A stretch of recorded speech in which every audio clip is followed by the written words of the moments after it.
નમસ્કાર, આપ જોઈ રહ્યા છો અજોડ આવાજ ન્યૂઝ। મહત્વના સમાચાર મળી રહ્યા છે।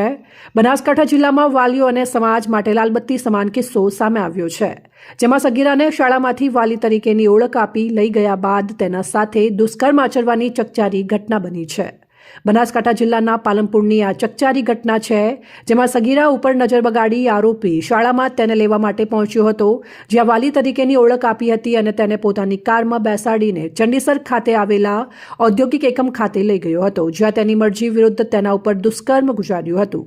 આરોપીએ સગીરાના ભોળપણનો લાભ લઈને તેની સાથે દુષ્કર્મ આચરવાની જાણ માતા પિતાને થતાં તેઓએ પાલનપુર પશ્ચિમ પોલીસ મથકે ફરિયાદ નોંધાવી હતી। પાલનપુર પશ્ચિમ પોલીસે પાલનપુરમાં રહેતા અને ચંડીસરમાં ઔદ્યોગિક એકમ ચલાવતા હસમુખ પટેલ સામે દુષ્કર્મની ફરિયાદ નોંધીને તેને પકડવા માટેના ચક્રો ગતિમાન કર્યા હતા। ત્યારે પોલીસે આખરે હસમુખ પટેલને રાજસ્થાનથી ઝડપી લીધો હતો, જે બાદ તેને ગઈકાલે ન્યાયાધીશ સમક્ષ રજૂ કરાયો હતો। પાલનપુર પશ્ચિમ પોલીસે તપાસ માટે 7 દિવસના રિમાન્ડની માંગણી કરી હતી, ત્યારે પાલનપુર કોર્ટે 4 દિવસના રિમાન્ડ મંજૂર કર્યા હતા। પોલીસ તપાસમાં સામે આવ્યું હતું કે ઉદ્યોગપતિ હસમુખભાઈ પટેલ શાળામાં વાલી તરીકેની ઓળખ આપી સગીરાને પોતાની કારમાં બેસાડી હતી, જે બાદ ચંડીસર જીઆઈડીસી સ્થિત પોતાના ઔદ્યોગિક એકમ ખાતે લઈ ગયો હતો, જ્યાં તેના પર દુષ્કર્મ આચરવામાં આવ્યું હોવાનો આરોપ છે। માત્ર એક વખત નહીં, પરંતુ લલચાવી, ફોસલાવી અને અનેકવાર સગીરાનું શોષણ કરાયું હોવાનું તપાસમાં સામે આવ્યું છે।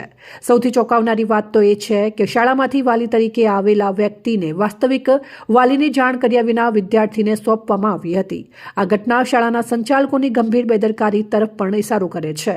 તપાસમાં સામે આવ્યું છે કે ઘટના બાદ આરોપી હસમુખ પટેલ રાજસ્થાન ફરાર થઈ ગયો હતો, જેને પોલીસે ઝડપી લેવા કાર્યવાહી કરી તપાસ આરંભી હતી। ત્યારે આરોપીને રાજસ્થાનથી ઝડપી લીધો હતો। આરોપી સગીરાના ભોળપણનો લાભ લઈ તેની ઉપર અવારનવાર શોષણ કરી દુષ્કર્મ આચર્યું હોવાનું હાલ તો પોલીસ તપાસમાં ખુલ્યું છે। પોલીસ હજુ પણ ટેકનિકલ સર્વિસના આધારે વિવિધ પુરાવાઓ એકત્રિત કરી રહી છે। પાલનપુર કોર્ટ દ્વારા 4 દિવસના રિમાન્ડ આપવામાં આવતા પોલીસ કડક પૂછપરછ કરી સમગ્ર મામલામાં ઊંડાણપૂર્વક તપાસ શરૂ કરી છે। બનાસકાંઠાના પાલનપુરમાં બનેલી આ ઘટના સમાજને વાલી માટે લાલબત્તી સમાન કિસ્સો બનાવ્યો છે, કારણ કે સગીરા પર નજર બગાડી હસમુખ પટેલ તેને શાળામાં લેવા માટે પહોંચ્યો હતો, જ્યાં વાલી તરીકેની ઓળખ આપી હતી। ત્યારે અહીંયા સવાલ એ થાય છે કે વાસ્તવિક વાલીને જાણ કર્યા વિના સગીરાને હસમુખ પટેલ સાથે મોકલવી તે પણ શાળાની બેદરકારી કહી શકાય। ત્યારે શાળામાં જતી દીકરીઓની સુરક્ષાઓ સામે પણ હાલ તો અનેક સવાલો ઉઠી રહ્યા છે। ત્યારે પોલીસ પણ વાલીઓને શાળામાં જતી દીકરીઓની સુરક્ષા માટે ધ્યાન રાખવા માટે ખાસ અપીલ કરી છે। ડીવાયએસપી ડોક્ટર જિગ્નેશ ગામિતે મીડિયા સમક્ષ માહિતી આપતા કહ્યું કે સગીરા સાથે પાલનપુરના અને ચંડીસરમાં ઔદ્યોગિક એકમ ચલાવતા ઉદ્યોગપતિ દ્વારા દુષ્કર્મ આચર્યું હોવાની ઘટના બની છે, જેમાં સગીરાને શાળામાંથી લઈ ગયા બાદ તેની સાથે દુષ્કર્મ આચર્યું હતું। આરોપીએ રાજસ્થાનથી ઝડપી લેવામાં આવ્યો છે। આપને જણાવું કે બનાસકાંઠા જિલ્લાના પાલનપુર શહેર ખાતે ગત અઠવાડિયામાં એક પોક્સોની ફરિયાદ પાલનપુર પશ્ચિમ પોલીસ સ્ટેશન ખાતે નોંધાઈ હતી, જેની તપાસ પીએસ ચૌધરી છાપી પોલીસ સ્ટેશન ઇન્ચાર્જ નાવ ચલાવી રહ્યા છે।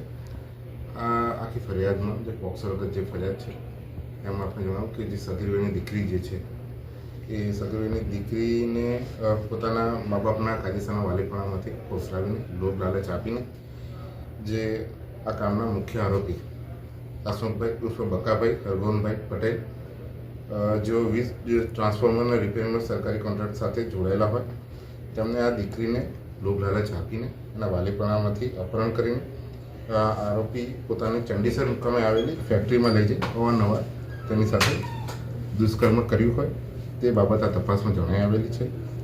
આ બાબતે આ આરોપીના વિરુદ્ધમાં ગુનો દાખલ કરીને ગણતરીના કલાકોમાં આમાં બનાસકાંઠા પોલીસે ખૂબ સંવેદનશીલતા દાખવતા ફરિયાદ દાખલ થઈ અને એના ગણતરીના કલાકોમાં આરોપીને અલગ અલગ ટીમો જે બનાવી, જેમાં માનનીય જિલ્લા પોલીસ વડા શ્રી પ્રશાંત સુબે સાહેબના માર્ગદર્શન હેઠળ અલગ અલગ જે ટીમો બનાવી એના આધારે રાજસ્થાનથી આરોપીને ઝડપી લેવામાં આવ્યો હતો અને એને ધરપકડ કરીને હાલમાં તેની તપાસ Chhapi police station in charge PS Chaudhary ચલાવી રહ્યા છે અને હાલમાં આરોપીને કોર્ટમાં રજૂ કરીને એના રિમાન્ડ પણ લેવામાં આવ્યો છે અને રિમાન્ડ દરમિયાન હજુ વધુ તપાસ કરી રહ્યા છે।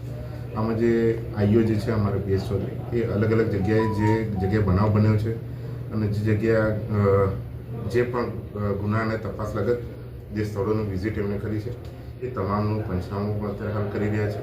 તદુપરાંત આ બાબતમાં ખૂબ સંવેદનશીલ દાખવતા તમામ જેટલા વાલીઓ છે, તમામ જેટલા મા બાપ છે, એ બાબતે બનાસકાંઠા પોલીસ સંદેશ આપવા માંગે છે કે આપના બાળકો અને એ બાબતમાં જો કંઈ પણ બાબતમાં આપણા બાળકોને કોઈ હેરાનગતિ કોઈ કરતું હોય કે છેડતીના કોઈ બનાવ હોય એ બાબતે સજાગ રહીને જાગૃત રહીને પોલીસ સ્ટેશન સીધા સંપર્ક કરે.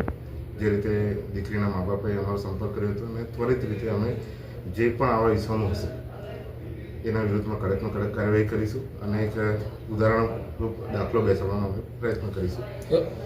સર, ઘટનામાં કોઈ પુરાવા એકત્રિત થયા હોય?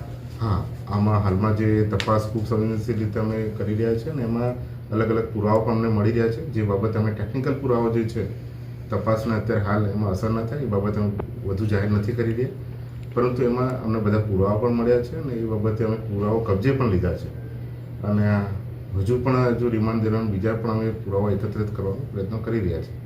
પણ આપણે જણાવી દઈએ કે આમાં ઝડપથી કન્વિક્શન આવે અને એક ઉદાહરણરૂપ દાખલો બેસે એ માટે બનાસકાંઠા પોલીસ કાર્યરત છે. સર, પોલીસ દ્વારા અનેક ઘટનાઓમાં આરોપીઓનું રિકન્સ્ટ્રક્શન કરીને તેમને કાયદાનું ભાન કરાવાતું હોય છે, ત્યારે આવા જે પોસ્કોના આરોપી જેમની સામે આરોપ છે એમનું કોઈ રિકન્સ્ટ્રક્શન કરાશે કે એવું કંઈ?